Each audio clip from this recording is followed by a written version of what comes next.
जितनी भी माताएं एकादशी का व्रत करती, बहुत ध्यान से सुनना आज की कथा को।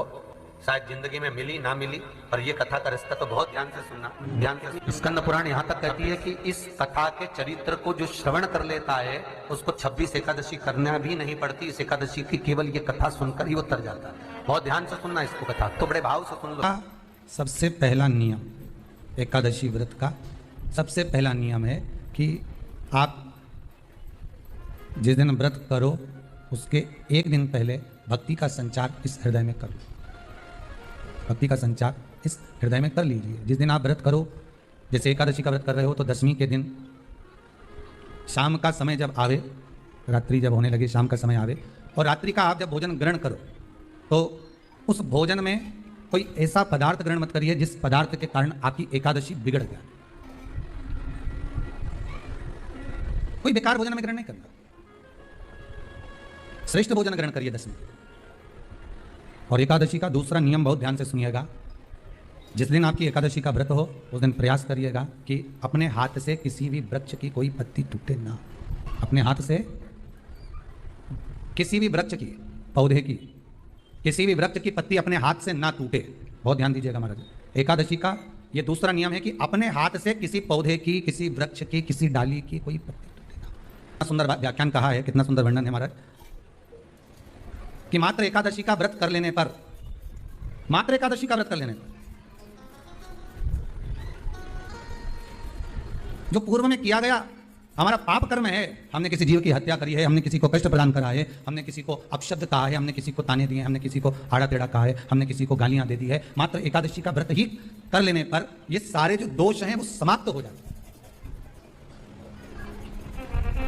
सारे दोष हमारे समाप्ति पर आ जाते हैं।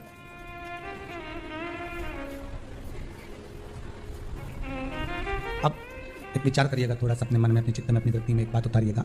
एक अपने मन में एक बात को उतार कर रखिएगा कि आप अपने पाप को, अपने पाप कर्म को जिस दिन क्षीण करने वाले हो, समाप्त करने वाले हो, अपने पाप को आप जिस दिन समाप्ति पर लेकर जा रहे हो तो उसके एक दिन पहले आपको प्रसन्नता होना चाहिए कि नहीं होना चाहिए कि कल मेरा पाप कटने वाला है, कल मेरा पाप समाप्त होने वाला है।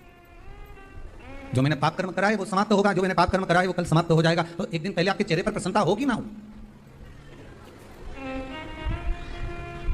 और चेहरे पर वो प्रसन्नता आपके आना चाहिए कि कल मेरा एकादशी का व्रत है, आज दशमी है, कल एकादशी का व्रत है, तो कल मेरी जब एकादशी का व्रत रहेगा तो मेरा ना जाने कितना कितना पाप, कितना कितना असत्य, कितना कितना झूठ, कितना कितना प्रपंच वो समाप्त हो जाएगा। इसमें मुझे प्रसन्नता हो, इसमें मुझे आनंद होता हो। कहा गया कि प्रयास करिएगा कि एकादशी के दिन कोई वृक्ष की, कोई डाली की, फल की कोई पत्ती ना तोड़ी जाए। क्यों? तो कहा अगर उस पत्ती को हम तोड़ देते हैं, वृक्ष की पत्ती को या प्यारे में लगी हुई कोई डाली की पत्ती को हम तोड़ देते हैं तो एकादशी का पुण्य फल प्राप्त नहीं होता।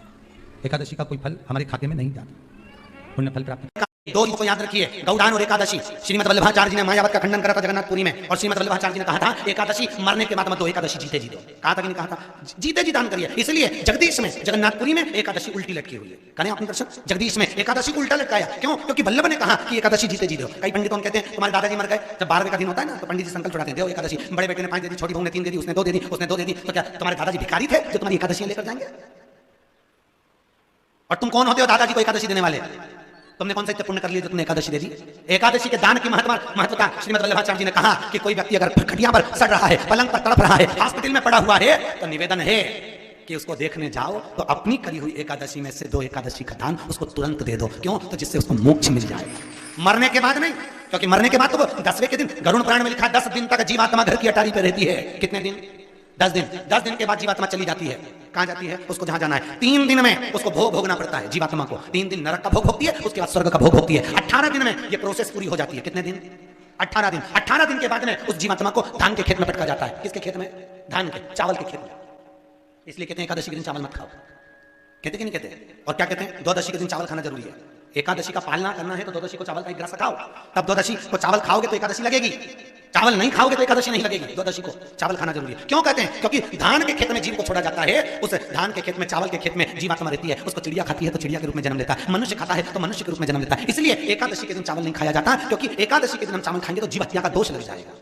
फिर कब खाना है? द्वादशी के दिन। द्वादशी के दिन क्यों खाया जाता है? क्योंकि हम एकादशी के व्रत करे रहते हैं और पहला घासा जब चावल का खाते हैं तो अपनी करी हुई एकादशी का पुण्य, जितने जीव हमारे मुंह में जाते हैं उनको उसका पुण्य मिल जाता है और उनका फिर जन्म नहीं होता, वो तर जाते हैं, उनको एकादशी का भाग मिल जाता है। इसलिए कहते हैं एकादशी को चावल मत खाओ पर द्वादशी को खाइए। 10 दिन तक जीवात्मा है और आपने एकादशी का दान दिया, बोलो जम के 12वें के दिन 13वें के दिन आपने एकादशी का दान दिया, वो मिली उनको? अरे बोलो अच्छे से। कई तो अभी तक कर रही होगी, हमारे दादाजी के निमित्त की कर रहे हैं, कर ले। फिर वही वाली बात आ गई, गुलाब के फूल में पानी। एकादशी के दिन शंकर भगवान को चावल का दाना चढ़ाना चाहिए कि नहीं चाहिए? किसी ने पूछा कि चावल का दाना एकादशी पर भगवान शंकर को चढ़ा सकते हैं? चावल का दाना शंकर जी को चढ़ाते क्यों है, पहले तो वो समझ लें। बेलपत्री का तो महत्व आपको बार बार बताया कि बेलपत्री शिव जी को क्यों चढ़ाई जाती है, कहीं रोग के लिए, कहीं बीमारी के लिए, कहीं किस कार्य के लिए, कहीं कोई कार्य के लिए, कहीं कोई कार्य के लिए। चावल का दाना अगर हम शंकर भगवान को चढ़ा रहे तो क्यों चढ़ा रहे हैं, उसका कारण क्या है? चावल का दाना शिव को चढ़ाने का केवल एक कारण रहता है कि चावल को अक्षत कहते हैं। अक्षत का मतलब होता है अक्षय। अभी हमारे यहाँ एक तिथि आने वाली है, अक्षय तृतीया। उसका मतलब क्या होता है? अक्षय, जिसका कभी क्षय ना हो। जब हम भगवान शंकर को चावल का दाना चढ़ाते हैं, जैसे बहुत ध्यान दीजिएगा, हमारे बहुत समझने वाली बात है, बहुत ध्यान से। चावल का दाना हमारे मस्तक पर तिलक करने के बाद पंडित जी क्यों लगाते हैं कि भगवान जैसा समय आज चल रहा है, आप पूजन कर रहे हो, पाठ कर रहे हो, दान कर रहे हो, पुण्य कर रहे हो, सत्कर्म कर रहे हो, भजन कर रहे हो, मेरा देव अधिदेव महादेव, मेरा नारायण, मेरा सत्यनारायण भगवान, मेरा राम जी, मेरा विष्णु जी, मेरा भागवत मैया, मेरी रामायण मैया। ब्राह्मण मस्तक पर तिलक लगाने के बाद चावल इसलिए लगाता है कि जैसा समय आज चल रहा है, भगवान तुमको ऐसा ही समय बनाकर रखे और तुम ऐसे ही चार चांद लगाते रहो, दान पुण्य संकीर्तन करते रहो, इसलिए मस्तक पर चावल का दाना लगाया है।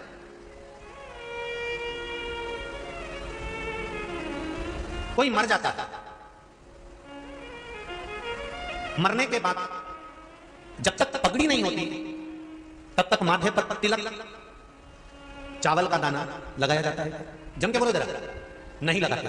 किसी पंडित जी से पूछो, ब्राह्मण देवता से पूछो, ब्राह्मण देवता ये कोई मर गया और हमारा तो नियम है कि हम सिर पे तिलक लगाते हैं, चावल लगाते हैं, या पंडित जी से हम तिलक लगाते हैं, मंदिर जाते हैं तो मंदिर में जाके तिलक लगा के हम चावल का दाना लगाते हैं, क्यों नहीं लगाते? उसका कारण क्या है? जब किसी के मरने के बाद 10 दिन तक 12 दिन तक मस्तक पर तिलक क्यों नहीं लगाया जाता? 10-12 दिन तक माथे पर तिलक या चावल क्यों नहीं लगाया जाता? उसका कारण है कि ये जो समय आया है, तुम्हारे यहाँ जो गमी हुई है, तुम्हारे यहाँ कोई मर गया है, तुम्हारे यहाँ किसी के प्राण छूट गए हैं, तो ब्राह्मण इसलिए तिलक नहीं लगाता आपको, इसलिए चावल का दाना नहीं लगाता कि ऐसा दिन भगवान अब ना लाए, इसको अमर ना करे, इसको अक्षय ना करे, इसको प्रबल ना करे।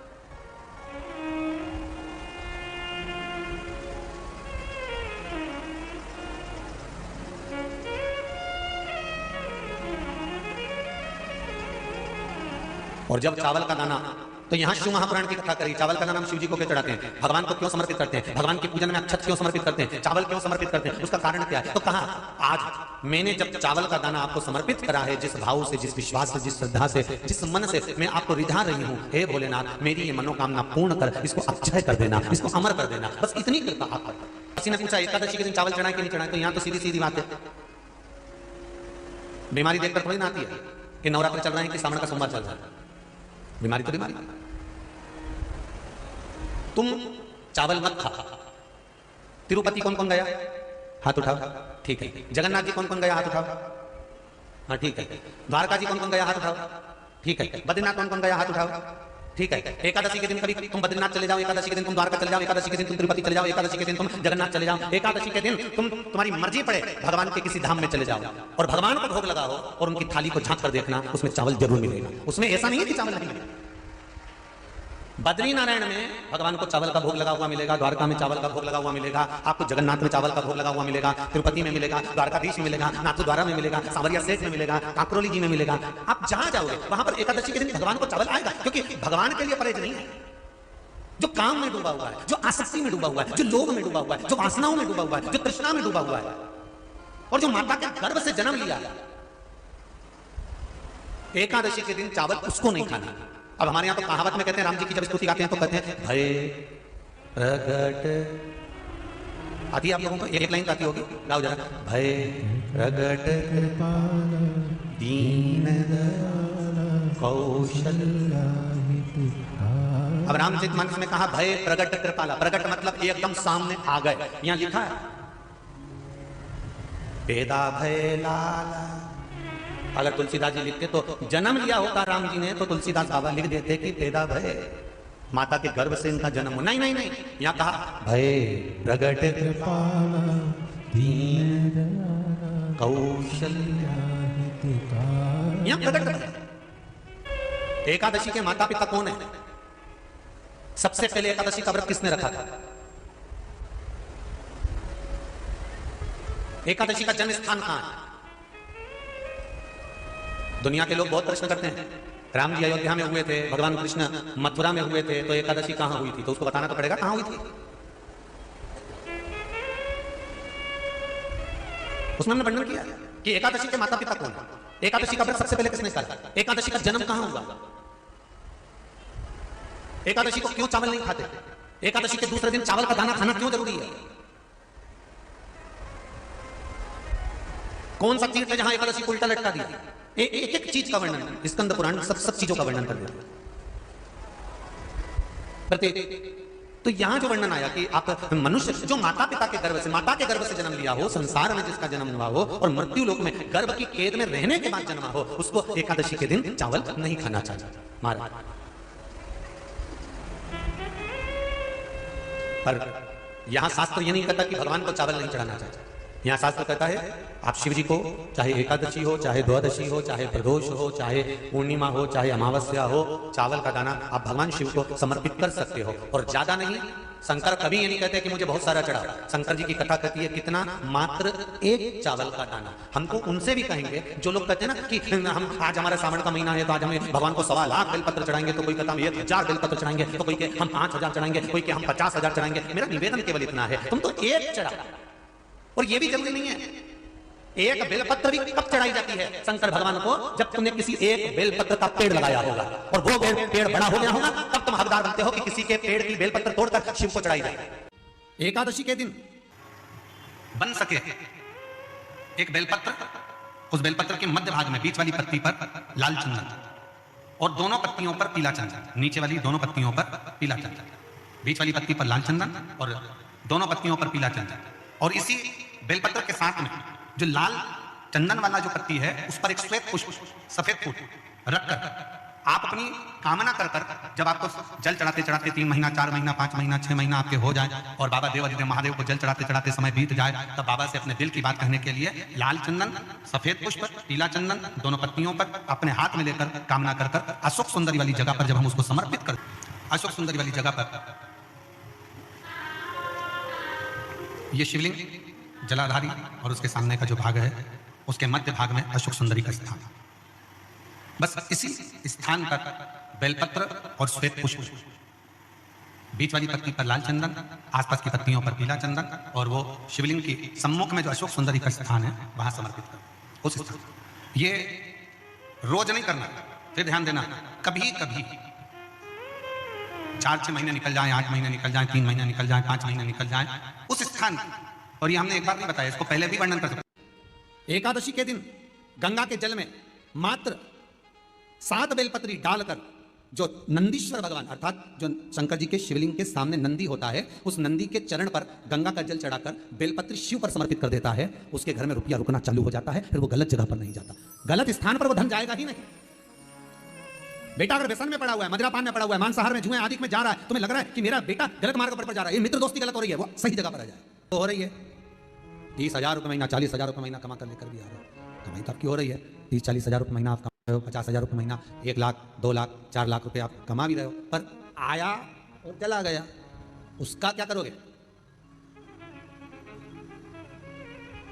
उसका करना क्या है? बहुत सुंदर संवाद है, ध्यान दीजिएगा। जिसके घर में कमाने वाले 2-4 हैं, पैसा तो आ रहा है और घर में टिक नहीं रहा, डॉक्टर में, पुलिस में, एक्सीडेंट आदि में, कहीं गलत जगह पर, व्यसन में अगर पैसा जा रहा है, जुए में, मांसाहार, मदिरापान, या कहीं आया पैसा आने में कभी नहीं आ रहा है, पर टिक नहीं रहा, रुक नहीं रहा, कोई मांगने आ गया, दे दिया, फिर वहां से अपने पास नहीं आ रहा, अपन कह रहे हैं हमारा पैसा लौटा दो, नहीं आ रहा। करना है एकादशी। कई लोग इसको धन के लिए भी करते हैं, संपदा के लिए, संपदा के लिए अर्थात जिसका व्यापार नहीं चलता, जिसके घर में पैसा नहीं आता, या नौकरी नहीं लग रही, या सर्विस नहीं लग रही, आप अप्लाई कर रहे हो, जगह जगह जाकर इंटरव्यू दे रहे हो और पैसा नहीं आता, तो उसके लिए भी प्रयास किया जाता है। पर उसके लिए यहाँ पर जो धन के लिए करते हैं, उसके लिए विष्णुपदी के लिए करते हैं। मतलब जैसे गंगा के जल में तुलसी के 11 पत्ते डाले जाते हैं। कितने पत्ते डालते हैं? 11 तुलसी के पत्ते डालते हैं, और उसको किसी भी नारायण के मंदिर में, राम कृष्ण शिव, शंकर नहीं, राम कृष्ण भगवान विष्णु दत्त आदि जितने नारायण के मंदिर हैं, उस मंदिर में किसी भी पात्र में, एक छोटे से पात्र में उसको भरकर रखी जाते हैं महाराज, उससे भी जॉब, सर्विस, नौकरी में सफलता प्राप्त हो जाती है। परंतु वो भी एकादशी को ही होता है। कुछ देर तक पात्र को रखा जाता है, फिर वही पात्र का जल किसी भी वृक्ष के नीचे डाल दिया जाता है, उससे भी नौकरी के लिए फायदा मिलता है। गंगा का जल कोई साधारण नहीं। पैसा, धन ज़्यादा आने लगे तो पत्नी को कहना चाहिए कि देखो थोड़ा बहुत मेरा मन है, शिव महापुराण की कथा हो जाए या फिर कहीं सत्कर्म में लग जाए, कहीं ब्राह्मण भोज, साधु भोज, सन्यासी भोज, गुरु जन्म में, संत जन्म में, साधु जन्म में, तपस्वी जन्म में कहीं लग जाए। ये धर्म पत्नी, जहां धर्म जुड़ा हुआ हो वो धर्म। महाराज कुछ तिथियां होती हैं जिन तिथियों में अगर आप रोज गंगा का जल शंकर को नहीं चढ़ा सकते तो शिव महापुराण कथा कहती है, स्कंद पुराण कहती है, विष्णु पुराण कहती है, गर्ग संहिता कहती है, गीता पुरुष गोरखपुर का कल्याण का गंगा अंक कहता है।